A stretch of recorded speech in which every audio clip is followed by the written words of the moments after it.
nous allons parler de la francophonie. Alors la francophonie avec un F majuscule, c'est l'ensemble des pays francophones de l'OIF, l'Organisation internationale de la francophonie. Mais lorsque l'on voit la francophonie avec un F minuscule, c'est-à-dire ce dont nous allons parler, eh bien il s'agit de l'ensemble des personnes ayant en commun l'usage de la langue française. Donc le français est parlé par environ 300 millions de personnes à travers le monde.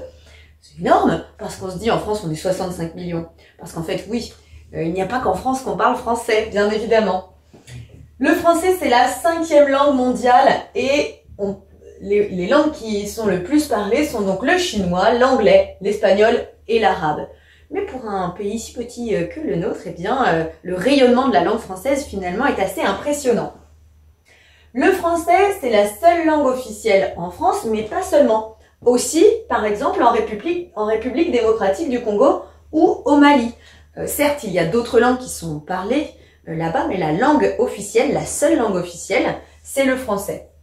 Le français est l'une des langues officielles d'États multilingues, comme la région du Québec au Canada, Genève en Suisse ou Pondichéry en Inde.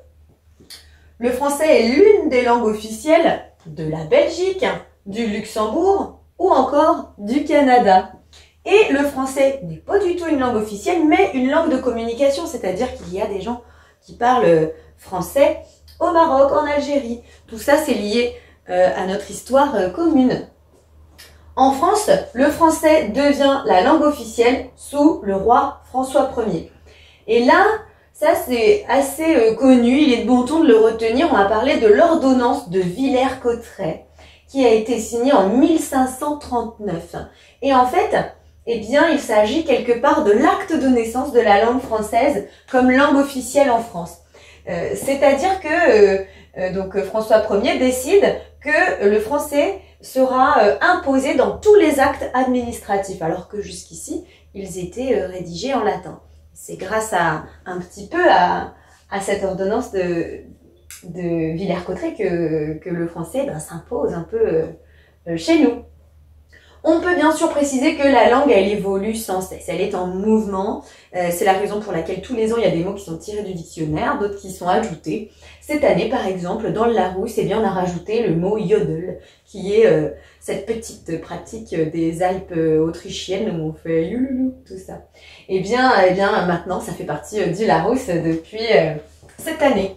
Et la langue, bien sûr, est influencée par les autres langues, et c'est évident, et en fonction de la géographie aussi.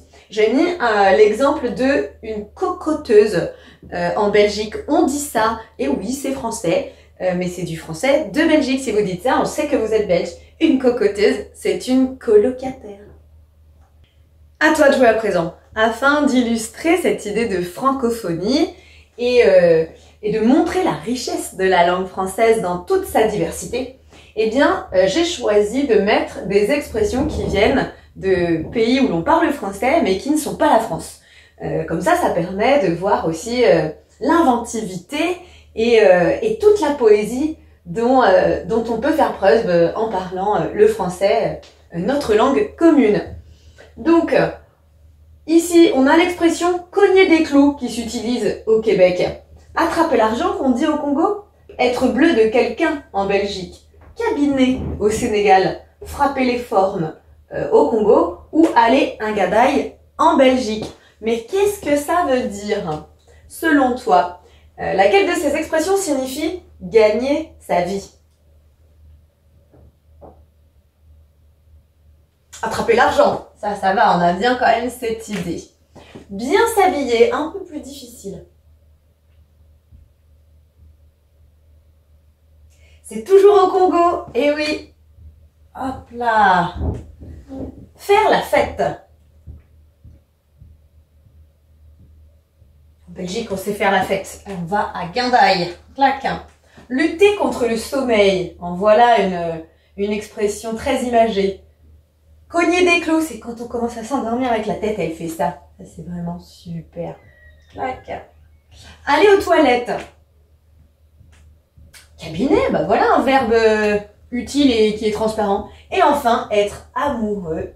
Eh bien, en Belgique, c'est être bleu de quelqu'un. Je t'invite à aller regarder sur TV5 Monde les dessins d'Archibald qui mettent justement en scène ces différentes expressions françaises mais qui sont utilisées dans des pays francophones mais qui ne sont pas la France. J'espère que cette notion est un peu plus claire pour toi maintenant. À bientôt. Maintenant que tu as tout compris, entraîne-toi en faisant les exercices ci-dessous.